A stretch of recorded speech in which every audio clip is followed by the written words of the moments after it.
Selamat malam semua. Hai, puji Tuhan. Tuhan begitu sangat baiknya bagi kita semua di malam hari ini. Apapun juga beban kita mengucap syukur. Di mana kita boleh berkumpul kembali di malam hari ini, itu semua karena kasih sayang Tuhan. Dan semua yang kita miliki adalah pemberian Tuhan. Sampai kita juga bisa berkumpul saat ini, itu pun juga adalah pemberian Tuhan. Dan hari ini adalah topik kita yang ke-10 dengan judul pelajaran Death Mystery Solved. Untuk itu kita mengucap syukur bersama-sama dan kita juga boleh menyiapkan hati kita pastinya dan kita terus berdoa mendoakan untuk kedua pastor kita, Pastor Emmanuel Beck dan juga Pastor Roy Pitoy, di mana biarlah Roh Kudus saja yang boleh kiranya menempatkan segala hal, segala pekabaran yang akan kita pelajari malam hari ini. Dan juga bagi yang akan ataupun juga memiliki pertanyaan, boleh silakan chat ke host, co-host, ataupun juga ke WA chat di nomor kami 0896 384 11655. Untuk itu, marilah kita terus mendoakan kedua pastor kita selama pelajaran ini berlangsung. Dan kiranya jaringan koneksi kita juga selalu ada di dalam perlindungan Tuhan. Untuk itu, mari kita juga siapkan hati dan pikiran kita, dan kita akan mulai dengan doa buka kita oleh Ibu Sunita Joyce. Selamat malam.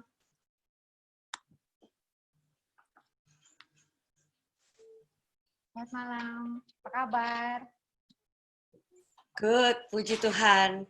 Ya, kita bisa mulai dengan doa buka kita. Mic juga suara terdengar. Oke, kita berdoa. Mari kita berdoa sama-sama, saudara-saudara. Bapa dalam surga, Bapa yang baik, Bapa yang penuh kasih, Bapa yang selalu ada untuk kami dan mengasihi kami dengan kasih-Mu yang kekal. Terpujilah Engkau, Bapa, karena berkat-berkat indah yang Kau terlimpahkan kepada kami. Terima kasih Tuhan untuk pemeliharaan-Mu kepada kami semua hingga saat ini, sehingga meski di dalam pandemi ini, kami dapat tetap sehat, dan tetap berbahagia dalam pengharapan kami akan Tuhan.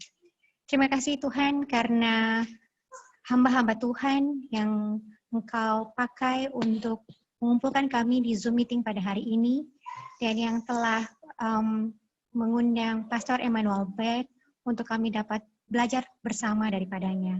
Oleh karena itu, Bapak, dalam malam hari ini, kami memohon tuntunan Roh Kudus Tuhan bagi Pastor Emmanuel Beck, biarlah Roh-Mu saja yang bertahta dalam hati dan pikirannya, agar apa yang ia sampaikan, semuanya itu berasal daripada Tuhan, dan hanya untuk menjadi kepujian dan kemuliaan bagi nama Tuhan, sehingga dapat menjadi berkat bagi kami semua. Kami juga berdoa untuk Pastor Roy Pitoy yang akan menerjemahkan, biarlah roh yang sama yang menuntun beliau dalam penyampaiannya untuk dapat kami pahami seutuhnya.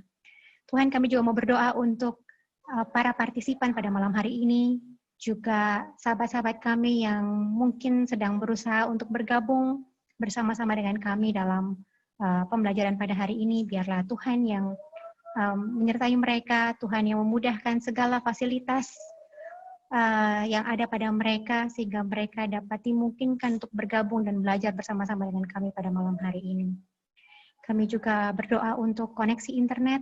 Tuhan, kami percaya bahwa Engkau adalah Tuhan yang Maha Kuasa, maka Engkau adalah Tuhan yang mampu untuk mengendalikan segala sesuatunya, untuk membawa kebaikan kepada kami semua, dan untuk menjadi kepujian dan kemuliaan bagi nama Tuhan. Terpujilah nama-Mu Bapa, biarlah kami serahkan seluruh kehidupan kami, seluruh pembelajaran kami, dan seluruh rangkaian acara ini seturut dengan kehendak Tuhan dan hanya untuk menjadi kepujian dan kemuliaan bagi nama-Mu. Terima kasih Bapa, karena kami berdoa hanya dalam nama Anak-Mu Yesus Kristus, Juru Selamat dan Penebus kami. Amin. Amin, terima kasih. Oke, segera kita panggil. Oke, Pastor Beck dan Pastor Roy Pitoy. We are so excited tonight. Thank you. Thank you. Good evening, everyone, and it's good to see each of you here. Selamat malam, saudara-saudara. Senang bisa melihat masing-masing saudara yang ada pada saat ini. I want to thank each of you that has been joining us faithfully every night for these presentations. Saya mau berterima kasih secara khusus kepada saudara-saudara yang telah menghadiri setiap presentasi sampai And saat ini. if you're joining us for the first time tonight, I especially want to welcome you. Dan kalau saudara baru hadir pada malam ini, saya juga mau menyambut Anda dengan istimewa. Tonight we cover a very important topic. Malam ini kita akan mempelajari pelajaran yang sangat penting. Misunderstanding this subject has very grave consequences. Salah memahami topik ini akan mempunyai konsekuensi yang besar. So as I begin tonight, Jadi, ketika saya akan mulai malam ini, as we talk about the subject of death, kita akan berbicara mengenai kematian. it's important for us to start at the very beginning. Kita perlu mulai dari awalnya. And so tonight I want to begin with a simple question. How did God make the first man? Jadi saya ingin mulai dengan pertanyaan yang sederhana, bagaimana Tuhan menjadikan manusia yang pertama. The Bible says in the book of Genesis chapter 2 and verse 7 that in the beginning God took the dust of the earth. Alkitab mengatakan di dalam Kejadian 2 ayat 7 bahwa pada mulanya Tuhan Allah membentuk manusia itu dari debu tanah. And he breathed into it the breath of life. Dan menghembuskan nafas hidup. And the Bible says that as a result of this, that man became a living soul. Dan Alkitab mengatakan sebagai hasilnya manusia menjadi makhluk hidup. Now, what's very interesting is that in the Bible, the word soul describes a person. It is another word for a person. Menarik bahwa di dalam Alkitab kata jiwa menyatakan tentang manusia atau seseorang. Here's an example. In the book of Acts 27, verse 37, we find that the Bible describes there were 276 people or souls in the boat. Di dalam Kisah 27 ayat 37 dikatakan jumlah orang yang berada di kapal itu 276 jiwa. And this is the same idea that the book of Exodus gives us when it says that out of the loins of Jacob came 70 souls. It just means person or people. Di dalam Keluaran 1 ayat 5 dikatakan seluruh keturunan yang diperoleh Yakub berjumlah 70 jiwa. Ini berarti manusia. And it's important to understand this because when we talk about the word soul in the Bible, it doesn't refer to something inside of you, but it refers to a person. It refers to you. Menarik karena di Alkitab kata jiwa merujuk kepada sesuatu atau seseorang yang terlihat luarnya, bukan yang di dalam diri saudara. If you remember, when God made man, he took the dust, and then it says he breathed into him the breath of life.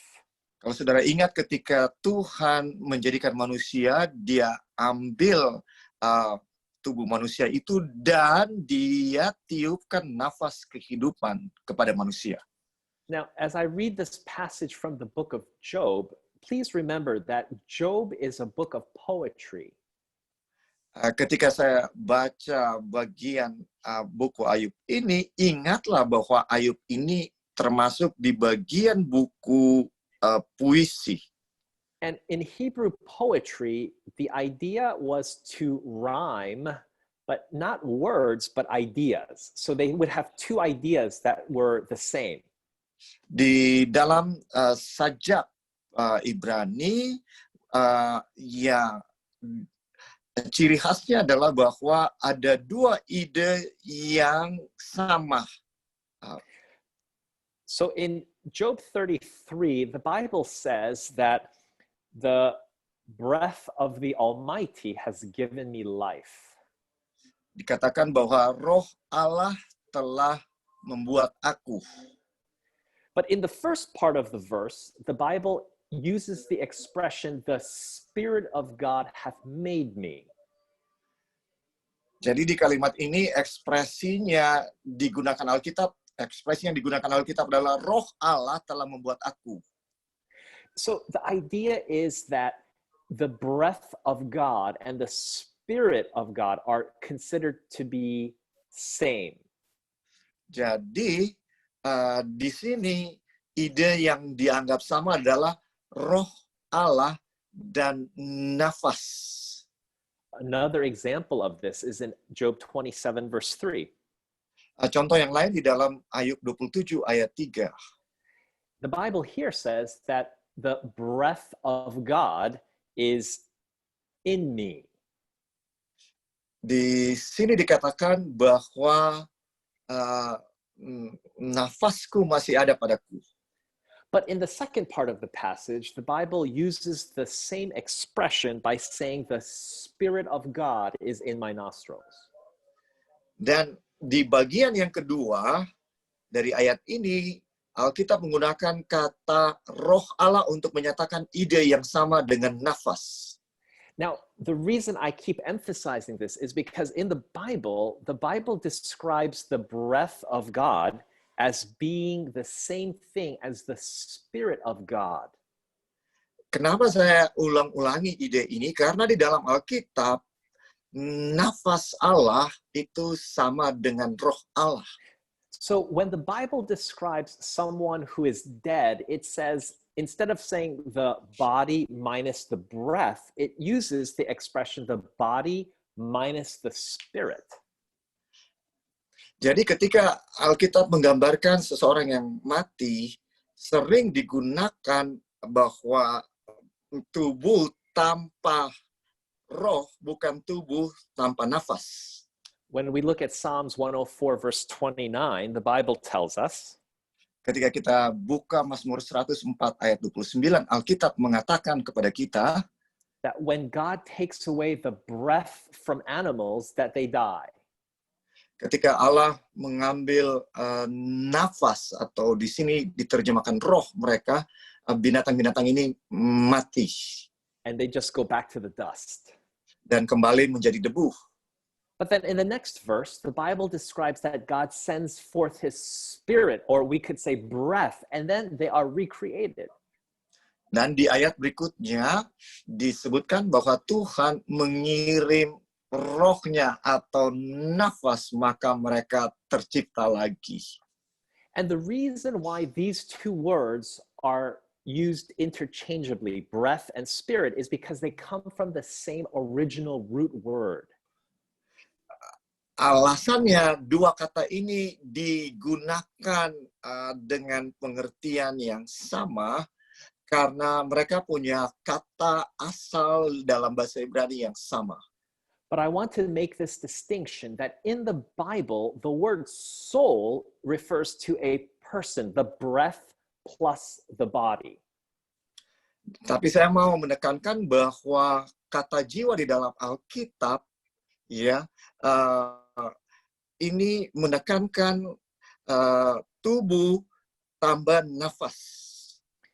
So as we talk about the subject of death tonight, I want to be clear that the breath or the spirit is the life-giving power that comes from God. Saya mau tekankan di sini bahwa jiwa itu adalah nafas atau roh yang berasal dari Allah. But a soul is talking about that life-giving power plus a body. That makes a living soul. Makhluk hidup itu adalah tubuh tambah nafas. Itu yang menjadikan itu makhluk hidup.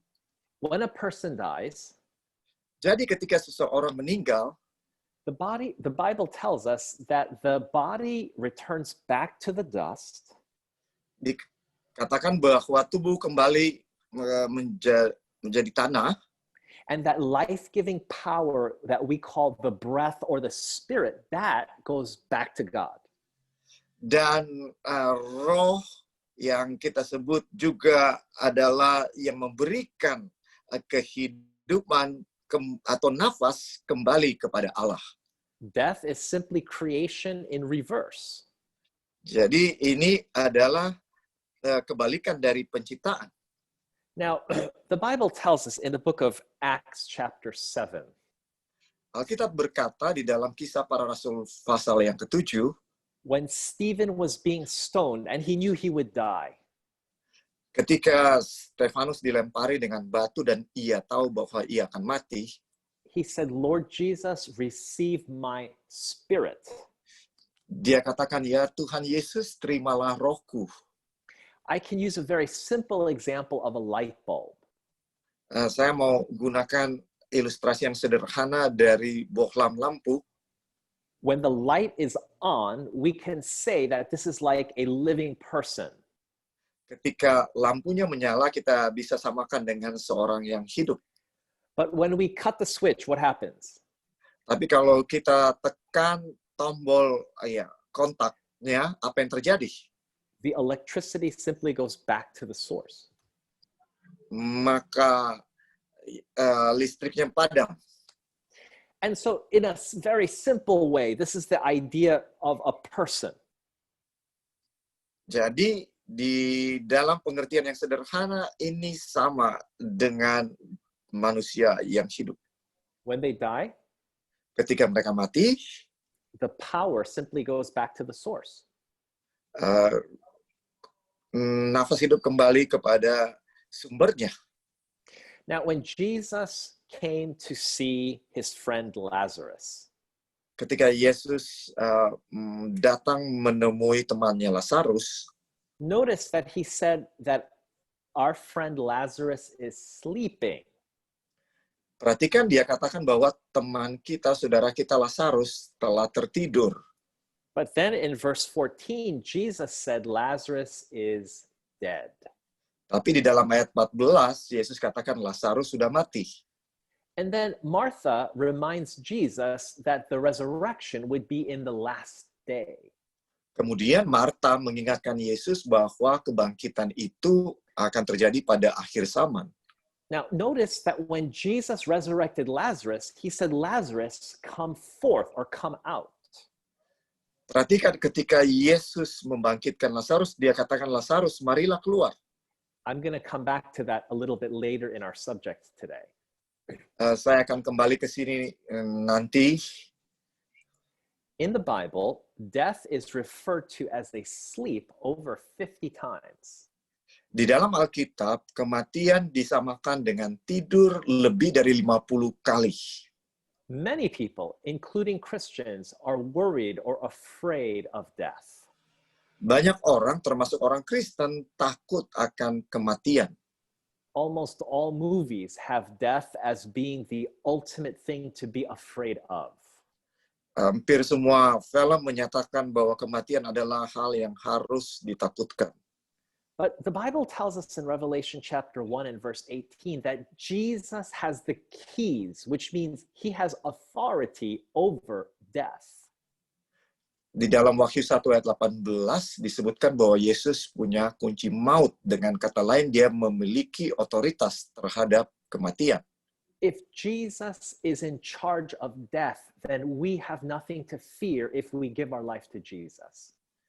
Kalau Yesus yang memegang atau memiliki otoritas terhadap kematian, maka kita tidak perlu takut terhadap kematian. So another question we have to answer is, how much do dead people know? Seberapa banyak yang kita tahu soal kematian? The Bible tells us that the dead do not know anything. Alkitab mengatakan orang mati tidak tahu apa-apa. The Bible also tells us in the next verse that the dead do not have love, hatred, envy. They don't have any emotions. Di dalam Pengkhotbah 9 ayat 6 dikatakan bahwa orang mati tidak punya kasih, kebencian, kecemburuan, tidak punya emosi apa-apa lagi. So if you buy a house Jadi kalau saudara membeli rumah and the previous owner died in that house, dan orang yang punya rumah mati, orang yang punya rumah sebelumnya mati, you do not need to be afraid that they are angry that you are living in their house now. saudara tidak perlu takut bahwa mereka akan marah karena saudara tinggal di rumah mereka sekarang. We do not have to worry that the dead are looking at us right now. Kita juga tidak perlu khawatir bahwa orang-orang mati sedang melihat kepada kita sekarang. We don't have to pray to the dead to ask for lottery numbers. Kita tidak perlu berdoa kepada orang mati untuk minta nomor lotre. Because the Bible says the dead don't know anything. Karena Alkitab mengatakan bahwa orang mati tidak tahu apa-apa. In fact, the Bible says in Psalm 146, verse 4, that in the day that they die, their thoughts stop. Di dalam Mazmur 146 ayat 4, Alkitab mengatakan apabila nyawanya melayang, ia kembali ke tanah. Pada hari itu juga lenyaplah maksud-maksudnya. The Bible says in Psalm 6, verse 5, that their thoughts, they stop. Di dalam Mazmur 6 ayat 5, sebab di dalam maut tidaklah orang ingat kepadamu. Now, one common misconception is that when people die, they go straight to heaven. Salah satu hal yang disalah mengerti ketika orang-orang mati mereka langsung ke surga. What does the Bible say? Apa yang dikatakan Alkitab? Well, when we look at the book of Acts, chapter 2, kalau kita baca di dalam Kisah pasal 2, Peter preaches about the King David. Petrus berkhotbah tentang Raja Daud. And he says to the people that David is dead and buried. Dan dia katakan kepada orang-orang, Daud telah mati dan dikubur. And then in verse 34, he tells us that David is not ascended into the heavens. Dan di dalam ayat 34, dia katakan bahwa Daud belum naik ke surga. So where do the dead go when they die? Jadi kemana orang-orang mati ketika mereka mati? John 5 and verse 28 tells us that when Jesus comes, every dead person who is in the grave. Yohanes 5 ayat 28 mengatakan ketika Yesus datang, orang-orang mati akan mendengar suaranya di dalam kuburan. In other words, the dead are simply in the graves awaiting the return of Jesus. Dengan kata lain, bahwa semua orang yang mati ada di dalam kuburan menantikan kedatangan Yesus. And Jesus says that there are two separate resurrections. Dan Yesus mengatakan ada dua macam kebangkitan. If you join us tomorrow night, you will know exactly what the Bible says to be part of the resurrection of life. Kalau saudara akan mengikuti pelajaran kita besok, saudara akan tahu apa artinya untuk bergabung dengan kebangkitan orang yang hidup. But we were answering the question, where do the dead go when they die? Tapi kita mau jawab pertanyaan, kemanakah orang mati? In the Old Testament, in the book of Job, Job asked this same question. Di dalam Perjanjian Lama, di dalam buku Ayub, Ayub menanyakan pertanyaan yang sama. And so he says in verse 12 that they lie down and they do not wake again. Dan jawabannya di dalam ayat 12, demikian juga manusia berbaring dan tidak bangkit lagi. And so in verse 13, Job concludes that they remain in the grave. Jadi di dalam ayat 13, Ayub menyimpulkan bahwa mereka tetap di dalam kubur. Here is a description of when Jesus comes back a second time. Ini adalah gambaran ketika Yesus datang pada kali yang kedua. And it says that all the people will be spread out before him. Bahwa semua orang akan dikumpulkan di hadapannya. And God will separate the sheep from the goats. Dan Tuhan akan memisahkan domba dan kambing. And notice what he says to the righteous during this time. Dan perhatikan apa yang dia katakan kepada orang-orang yang benar pada saat ini. He says, come, inherit the kingdom. Dia berkata, mari, terimalah kerajaan yang telah disediakan. Now, these words are spoken at the second coming. Kata-kata ini akan diucapkan pada kedatangan kedua. If you die and go straight to heaven, Kalau saudara mati dan langsung ke surga, Jesus wouldn't have to say these words to you because you already inherited the kingdom. Yesus tidak akan katakan kata-kata ini karena saudara sudah ada di dalam kerajaan surga. But Jesus says this at the second coming. Tapi Yesus mengatakan ini pada kedatangan kedua. Now, in a previous presentation on the second coming, we talked a little bit about what happens when Jesus comes a second time. Di dalam pelajaran tentang kedatangan Yesus yang kedua, kita sedikit berbicara mengenai apa yang terjadi pada saat kedatangan yang kedua. Do you remember 1 Thessalonians 4 and verse 16? Apakah saudara masih ingat 1 Tesalonika 4 ayat 16? When Jesus comes, he comes with a shout, with a trumpet, with the voice of the archangel. Pada saat Yesus datang, dia akan datang dengan suara yang besar, penghulu malaikat berseru sampai kala alam berbunyi. And then Paul says that at that time, the dead in Christ will be resurrected. Dan Paulus mengatakan pada saat itu mereka yang mati dalam Kristus akan dibangkitkan. He says this again in 1 Corinthians 15. Dia katakan ini lagi di dalam 1 Korintus 15. He says that we will be changed, and he says that it will happen at the last trumpet when Jesus comes. Dia katakan kita akan diubahkan pada waktu bunyi nafiri yang terakhir, waktu Yesus datang. Notice he says the dead will be raised incorruptible. Perhatikan dia mengatakan bahwa orang-orang mati akan dibangkitkan dalam keadaan yang tidak dapat binasa. Now, I want you to notice what Paul says is fulfilled when this happens. Perhatikan hal-hal ini akan digenapi. He says that when the dead are raised and they are given immortal bodies. Ketika dia mengatakan bahwa orang-orang mati akan dibangkitkan dan diberikan tubuh yang tidak dapat binasa. The saying will come true that death is swallowed up in victory. Maka kata-kata firman Tuhan akan digenapi, maut telah ditelan dalam kemenangan. What does that mean? Apa itu artinya? It means that until Jesus comes, the dead are resting in the graves. Itu artinya sampai Yesus datang, orang-orang mati akan beristirahat di dalam kubur. But when he comes, they are resurrected. Tapi waktu dia datang, mereka akan dibangkitkan.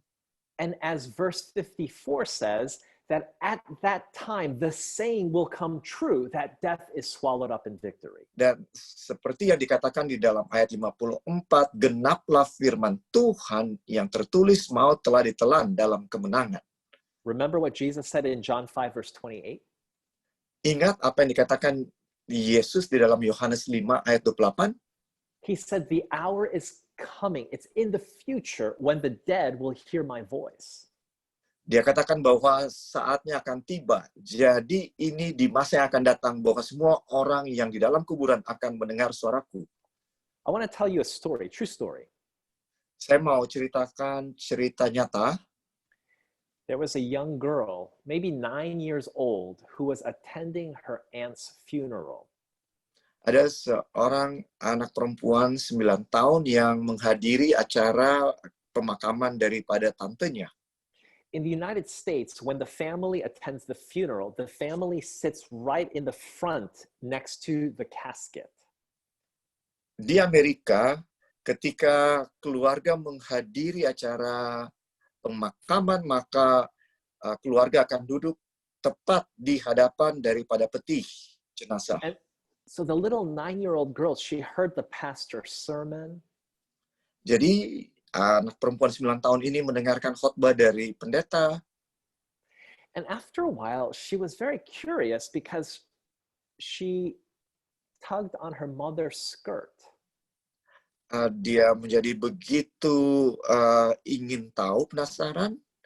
And she asked her mother, Jadi dia korek mamanya dan dia bertanya kepada mamanya, Mother, where is Auntie right now? Mama, di mana tante itu sekarang?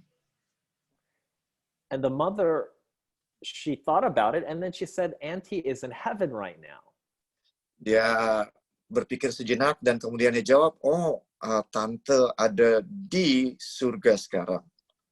You see, the little girl heard the pastor say that the auntie was in heaven, so that's what the mother said to the little girl. Gadis kecil ini mendengar pendeta mengatakan bahwa dia ada di surga, jadi mamanya katakan hal yang sama. But then, maybe 10 minutes later, the little girl tugged on her mother's skirt again. Tapi kemudian 10 menit kemudian dia mulai korek mamanya lagi. And this time she pointed to the coffin. Sekarang dia tunjukkan kepada peti jenazah. And she said, Mama, who is inside that? Mama, siapa yang ada di dalam itu kalau begitu? The mother kind of paused, and then she said, that's just Auntie's body. Oh, itu hanya tubuh dari tante. And then the little girl said, Kemudian gadis kecil itu berkata, Mommy, is Auntie in heaven without a body? Mama, apakah tante ada di surga tanpa tubuh? Do you see the problem here? Apakah saudara bisa melihat masalahnya di sini? If people go to heaven as soon as they die, Kalau orang langsung ke surga waktu mereka mati, why does Jesus need to come back in the resurrection? kenapa Yesus harus datang untuk membangkitkan orang-orang? When we get away from the Bible, Kalau kita tidak mengikuti Alkitab, we begin to learn false things. kita mulai mempelajari hal-hal yang salah. But what happens to people who are lost when they die? Tapi apakah yang terjadi dengan orang-orang yang tidak selamat waktu mereka mati? Job also wrestled with this question. Ayub juga bergumul dengan pertanyaan ini. And he gives the answer by saying that they simply remain in the grave. Dan dia memberikan jawaban bahwa mereka tetap di dalam kuburan. You see, the idea that man has an immortal soul Saudara, ide tentang kebakaan jiwa it started with Satan in the Garden of Eden. dimulai oleh setan di Taman Eden. Because Satan said to Eve, hey, you won't die. Karena setan berkata kepada Hawa, engkau sekali-kali tidak akan mati. Almost every culture in the world has some idea like this. Hampir semua budaya di atas dunia punya ide yang sama. One day I was walking by a house. Suatu saat saya berjalan melewati satu rumah. And in the front of their house, it looked like a little dollhouse. Ada di depannya seperti rumah boneka. They had two black and white photographs of a man and a woman. Ada foto hitam putih dari seorang pria dan wanita. They had cups on each side and they were burning incense. Ada kemenyan di dua sisinya. And they had little plates of food with cookies and, sweet things. Dan mereka ada piring yang berisi kue-kue dan juga permen-permen. This was a form of ancestor worship. Ini adalah bentuk penyembahan kepada leluhur. But the Bible does not teach that man is innately immortal. Tapi Alkitab tidak pernah mengajarkan bahwa manusia itu kekal, abadi. The Bible actually says that Jesus, Alkitab sebenarnya mengatakan di dalam 1 Timotius 6 ayat 14 bahwa Yesus It says that he's the only one with immortality. Dialah satu-satunya yang kekal. Or I should say God, because here Paul talks about God, and he says that God is the only one that has this immortality. Atau saya harus katakan Tuhan, karena Tuhanlah satu-satunya yang kekal. In the book of Ezekiel, the Bible tells us that the person who sins, they will die. Di dalam buku Yeskiel dikatakan orang yang berdosa akan mati. Now, in the English translation, it uses the word soul. So here, this verse lets us know that the soul is not immortal. Dan di dalam versi bahasa Inggris, kata yang digunakan adalah jiwa. Jadi dengan demikian dalam ayat ini kita tahu jiwa tidak kekal. Why does Satan want you to be confused about what happens to people when they die? Kenapa setan mau saudara bingung dengan apa yang terjadi ketika seseorang mati? Because Satan can turn into any one of your dead loved ones. Karena setan bisa menyerupai siapapun yang telah mati. He can sound exactly like them in voice. Dia bisa meniru suaranya seperti mereka. He can even say things that you thought only your dead loved one knew. Bahkan dia bisa mengatakan hal-hal yang saudara pikir hanya orang-orang yang sudah mati, yang saudara kasihi itu yang bisa mengatakan hal itu. And if you don't know what the Bible teaches about what happens when you die, Dan kalau saudara tidak tahu apa yang akan terjadi ketika saudara mati, you might be willing to listen to this appearance of a dead loved one. maka saudara bisa saja mau mendengarkan dengan penampakan dari kekasih-kekasih saudara yang sudah mati. But God is telling us through his word that this is not your dead loved one, but it is Satan and his angels pretending to be that. Tapi Alkitab mengatakan kepada kita bahwa ini bukanlah kekasih-kekasih kita yang sudah mati, tapi setan yang menyerupai mereka. In our society today, we glorify the idea of people who claim that they can talk with the dead. Di dalam masyarakat kita meninggikan sekarang ide bahwa kita bisa berkomunikasi dengan orang-orang yang sudah mati. But God was very strong and very clear on this point. Tapi Tuhan sangat keras dan jelas dalam hal ini. God said anybody who claims to be able to talk with the dead, Tuhan menyatakan bahwa siapapun yang mengklaim bisa berbicara dengan orang yang sudah mati, God said do not communicate, do not talk to these people because this is an abomination before God. Tuhan berkata jangan berkomunikasi dengan orang-orang atau berhubungan dengan orang-orang ini karena mereka melakukan kekejian bagi Tuhan. Now, I have to answer a strange question because this has come up, but does the Bible teach there are people in heaven right now?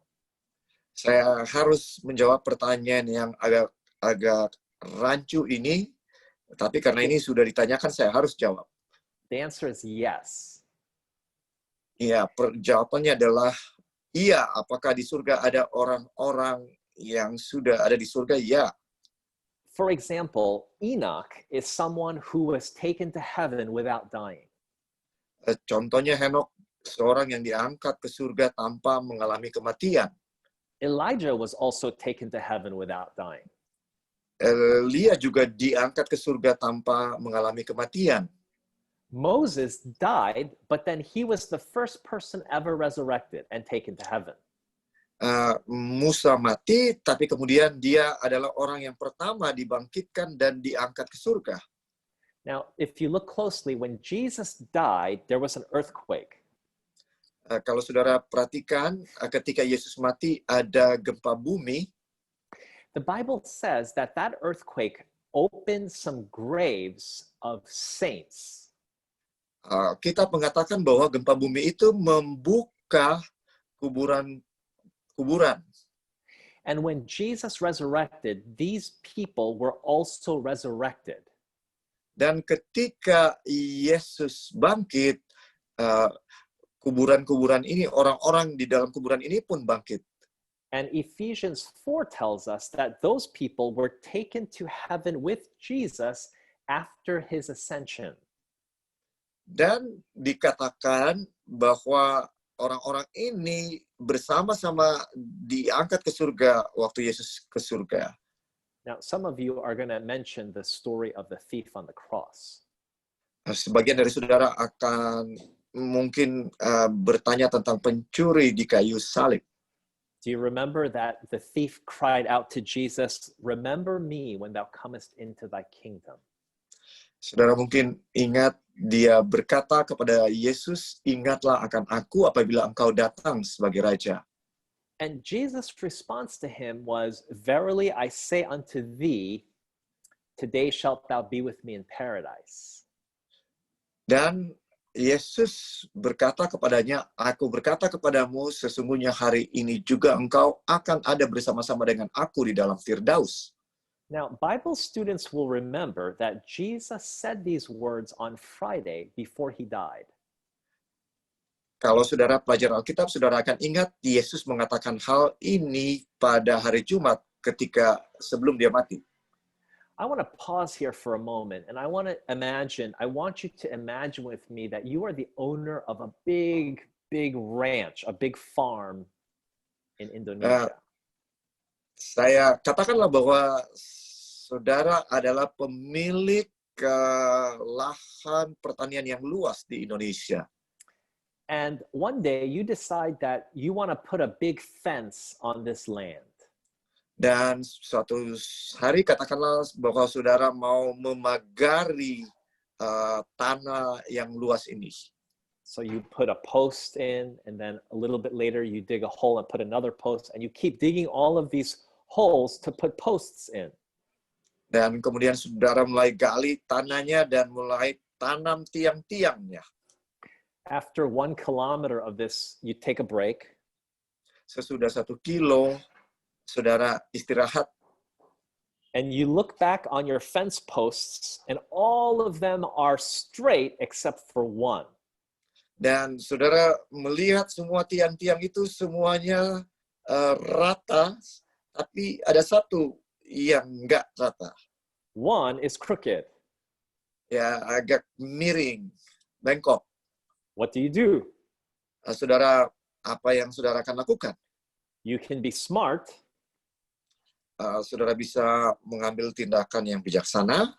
And you move the crooked one to match the straight ones. Saudara bisa luruskan yang bengkok itu. Or you can be foolish and just bend all the straight ones to match the crooked one. Dan saudara bisa melakukan hal yang bodoh dengan membengkokkan semua yang lurus. You see, if we look at this story carefully, kalau saudara perhatikan ceritanya dengan seksama, something doesn't make sense. Ada yang nggak masuk akal. On Sunday morning, Jesus met Mary. Pada hari Minggu pagi, Yesus bertemu dengan Maria. And he said, "Don't touch me. I have not yet ascended to my Father in heaven." Dan dia berkata, "Jangan sentuh aku karena aku belum pergi kepada Bapa." So that tells us that either Jesus didn't say the truth to the thief or that Jesus was lying to Mary. Itu mengatakan bahwa Yesus tidak bawa dia langsung ke surga pencuri itu, atau Yesus berbohong kepada Maria. Jesus wasn't lying. Yesus tidak berbohong. You see, what the Bible is trying to help us understand here is the importance of what Jesus was saying. Yang Alkitab mau ajarkan kepada kita adalah pentingnya apa yang dikatakan oleh Yesus. In the original Greek manuscript of the Bible, there is no punctuation at all. Di dalam manuskrip asli bahasa Greka Perjanjian Baru tidak ada sama sekali titik koma. Punctuation is only added when the translators translated the Bible. Titik koma ditambahkan ketika ini diterjemahkan. So really what Jesus was saying here was emphasis. He was saying, I'm saying this to you today. Sebenarnya apa yang dikatakan Yesus di sini adalah aku berkata kepadamu sesungguhnya hari ini juga. On this day when I am dying and my own disciples have forsaken me. Pada hari ketika saya mati dan semua murid-murid saya meninggalkan saya. On this day when people don't even think that I am a king, that I have a kingdom. Hari di mana orang-orang tidak berpikir bahwa saya adalah seorang raja yang mempunyai kerajaan. On this day when a whole nation has rejected me. Hari di mana seluruh bangsa telah menolak saya. I am saying to you today. Aku berkata kepadamu sesungguhnya hari ini juga. You will be with me in paradise. Engkau akan ada bersama-sama dengan aku di dalam Firdaus. Some people look at the writings of Paul and misunderstand this idea. Sebagian orang melihat tulisan dari Paulus dan juga salah mengerti hal ini. In 2 Corinthians 5 and verse 8, di dalam 2 Korintus 5 ayat 8, people read this and say, doesn't Paul mean that when he dies, he will go and be with Jesus? Apakah orang baca ayat ini dan bilang, bukankah Paulus berkata di sini bahwa ketika dia mati, dia akan bersama dengan Yesus? If you look at 2 Timothy chapter 4 and verse 7. Kalau saudara melihat 2 Timotius 4 ayat 7. At the close of his life, Paul had these words to say. Di akhir hidupnya, Paulus mengatakan hal ini. I have fought a good fight. Aku telah mengakhiri pertandingan yang baik. I have finished my course. Aku telah mencapai garis akhir. And then in the next verse he says, dan di ayat berikutnya dia berkata, God has a crown of righteousness for me. Sekarang telah tersedia bagiku mahkota kebenaran yang akan dikaruniakan kepadaku oleh Tuhan. And he is going to give it to me at that day. Dan dia akan berikan pada harinya. But what is that day? Tetapi, what is that day? What day is he referring to? Hari apa yang dia maksudkan? He says, and not to me only, but unto all them that love his appearing. Dia berkata, tetapi bukan hanya kepadaku, melainkan juga kepada semua orang yang merindukan kedatangannya. Friends, don't you see? Paul knew that he would receive his crown when Jesus comes back the second time. Paulus mengerti, saudara-saudara, bahwa dia akan menerima mahkotanya ketika Yesus datang pada kali yang kedua. Friends, I want you to know tonight that the Bible's teaching on what happens when we die is clear. Saudara-saudara, saya mau saudara tahu bahwa ajaran Alkitab tentang kematian itu jelas. People simply remain in the graves unconscious. Orang diam dikubur tanpa sadar. Awaiting one of two resurrections. Menunggu satu dari dua kebangkitan. We're going to talk about those resurrections tomorrow night. Kita akan berbicara mengenai kebangkitan-kebangkitan ini besok malam. Tonight I want to share a story with you. Malam ini saya ingin membagikan cerita kepada saudara. There were some parents who lost their child to sickness. Ada para orang tua yang kehilangan anak mereka karena sakit. And so in their burial, they commissioned a special gravestone. Jadi waktu penguburannya mereka membuat satu batu nisan yang khusus. They asked for a giant stone to be carved out of rock. Go ahead. Mereka membuat satu batu yang besar. And the artist, go ahead. Ya, untuk ditaruh di makam. The artist carved this door like it was covering the coffin. Jadi dibuatlah oleh pemahat itu batu ini seperti ada pintu untuk menutup petinya. On top of this stone door, the artist carved an angel. Dan di pintu itu pemahat itu membuat malaikat. He kneels on top of the door. Di atas dari pintu itu malaikat itu sedang berlutut. And he has one hand which is on a key, which is in the keyhole of the door. Dan dia sedang memegang kunci di pintu. But his face is facing the horizon to the east. Tapi wajahnya sedang memandang ke ufuk timur. And the other hand of the angel is placed over the eyes of the angel as if, as he stares into the horizon, there is something so bright that his eyes are having trouble to see it. Dan satu tangannya lagi sedang di atas daripada dahinya, seakan-akan dia sedang memandang sesuatu di ufuk timur itu. Can you see this picture in your mind? Bisakah saudara lihat gambaran ini di dalam pikiran saudara? A stone door carved into the ground. Satu pintu yang dipahat ke tanah. An angel kneels over the door. Dan di atasnya seorang malaikat sedang berlutut.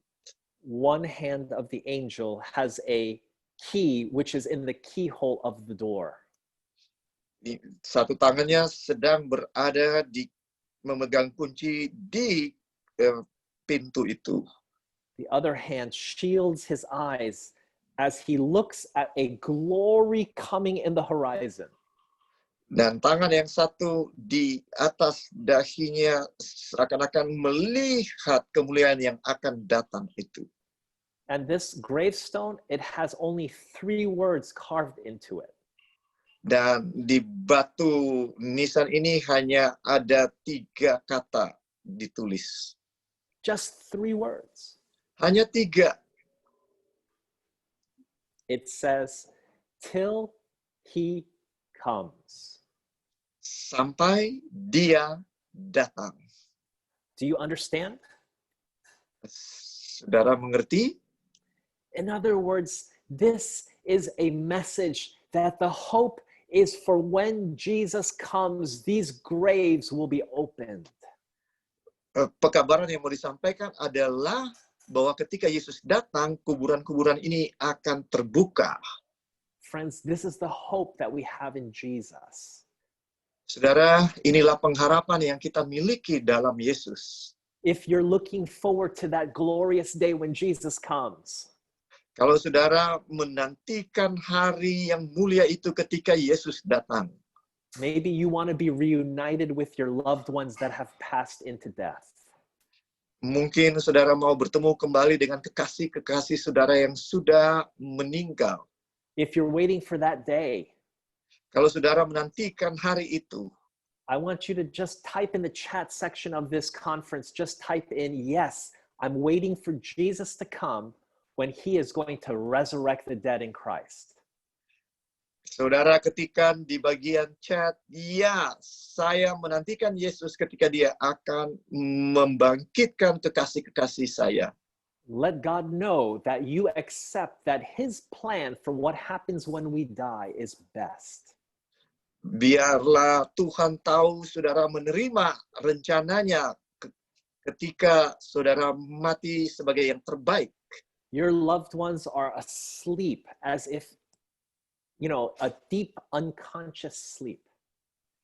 Kekasih-kekasih saudara sedang tertidur, tidur nyenyak sekali. They're not suffering. Mereka tidak menderita. From when they close their eyes to when they open, it will be just like a second in their minds. Dari saat mereka tutup mata mereka sampai mereka membuka, itu hanya seperti sedetik dalam pikiran mereka. And when they open them, they'll see the face of Jesus. Dan ketika mereka buka mata mereka, mereka akan melihat Yesus. I'm waiting for that day, and I hope you are too. Saya menantikan hari itu dan saya berharap saudara juga. We have a handout that goes along with our presentation tonight. Kami punya materi daripada khotbah malam ini. Contact our hosts, and they will be sure to get it for you. Hubungilah hostnya dan pasti mereka akan berikan kepada saudara. Let's pray. Mari kita berdoa. Father in heaven, Bapa di surga, until you come, sampai Engkau datang, we are waiting patiently. kami akan menunggu dengan sabar. Thank you that our loved ones are resting. Terima kasih untuk kekasih-kasih kami yang sedang beristirahat. And help us to comfort one another with this understanding. Biarlah kami boleh menghibur satu dengan yang lain dengan pengetahuan ini. In Jesus' name we pray. Di dalam nama Yesus kami berdoa. Amen. Amin. Tomorrow night, Revelations 1,000 Years of Peace. Besok malam, Revelation 1,000 Years of Peace. You can't miss it. Jangan lewatkan, saudara. Terima kasih and selamat malam.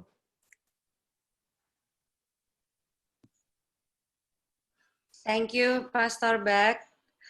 Puji Tuhan, dengan pelajaran hari ini kita terus semangat ya.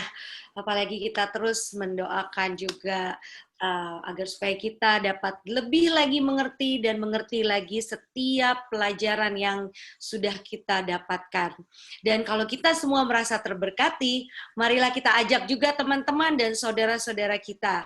Besok malam, jam 7 malam, dan kita sudah membuka meeting room di jam 18.45. Mari kita ajak teman-teman dan juga saudara-saudara kita. Dan bagi yang ada pertanyaan, silakan langsung menghubungi host, co-host, ataupun juga WA chat di 0896 384 11655.